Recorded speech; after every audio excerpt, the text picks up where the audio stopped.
पाकिस्तानी अदाकारा हानिया आमर की बैन अवी शोहरत खसूसन भारतीय फिल्म पंजाबी सरदार जी 3 में उनकी शानदार अदाकारी के बाद भारतीय मीडिया और मुबसरीन के लिए एक तकलीफ देह हकीकत बनती जा रही है।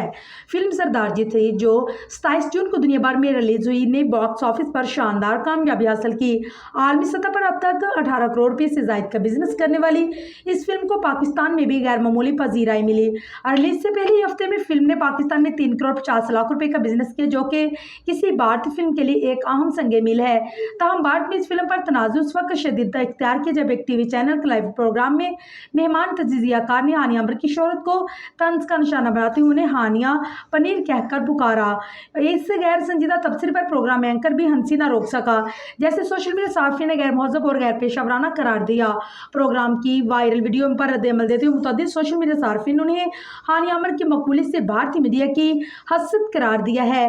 कुछ सार्फिन का कहना है कि भारतीय मीडिया हानिया की कामयाबी को हसम नहीं कर पा रहा, जबकि कई ने सवाल उठाया कि अगर अदाकारा इतनी गैर मारूफ है तो फिर उनके नाम पर न्यूज पैनल्स पर मुआवजे क्यों हो रहे हैं। याद रहे कि फिल्म की भारत में रिलीज सफारती कशीदगी की किबायत से मुलतवी हुई, तब इसके बावजूद फिल्म दुनिया भर में कामयाब साबित हुई और हानिया की बैनुल अक़वामी शिनाख्त मजीद मुस्तहकम हो गई।